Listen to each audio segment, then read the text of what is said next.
What's going on, everybody? Welcome back to this episode of G4 Outdoors. Today I'm going to teach you how to make a cheap, quiet bullet catcher that's going to last you a lifetime.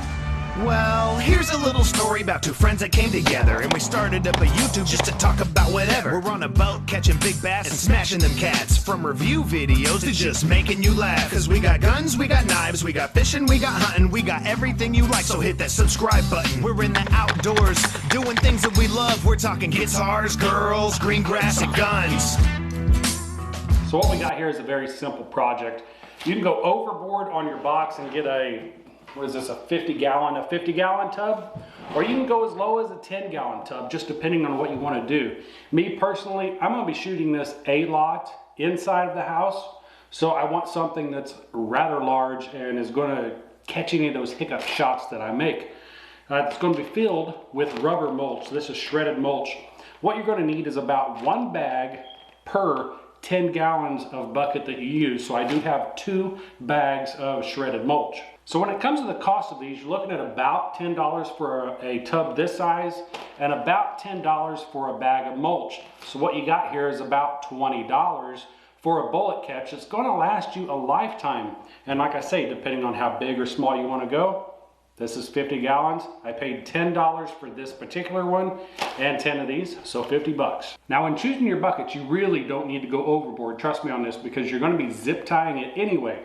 I did go ahead and get the ones with the latches on it, just to secure the bottom just a little bit better. I really shouldn't have, because it has these 2 little slots right here I'm going to be zip tying. I'm also going to be zip tying along the top and bottom here, probably 1, 2, 3, 4, 5, 6, 7, 8, 9, 10 zip ties, all in all, to hold this thing together. So let's go ahead and start filling this bucket up with rubber mulch.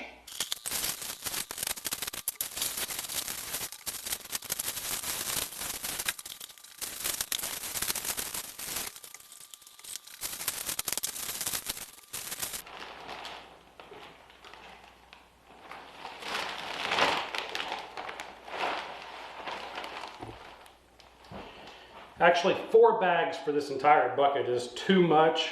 I probably could have got away with 3, but as I'm putting on this side, I don't want this mulch to settle down and have a bare spot up here, because a BB will travel through both sides of this plastic box if there's nothing in here to stop it. Now we'll put our top on.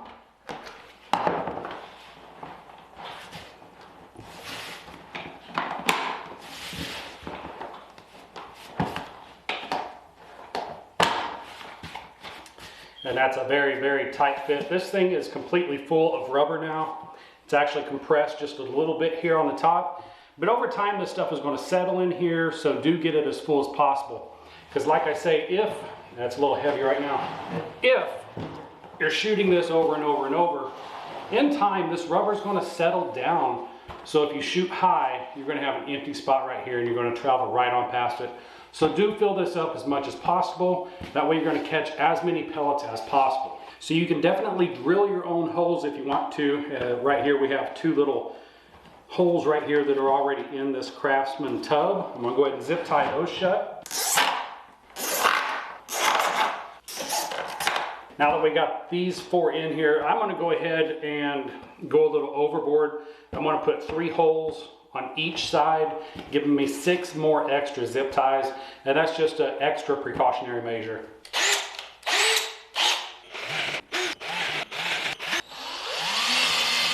You do want to make sure you're going through both the lid and the box when you're doing this, otherwise you're just going to be zipping a lid to the lid. Now I'm going to go ahead and zip tie all these.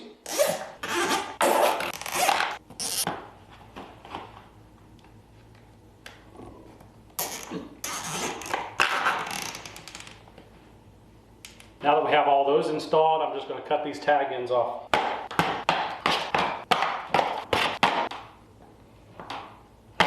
So this project isn't exactly done yet.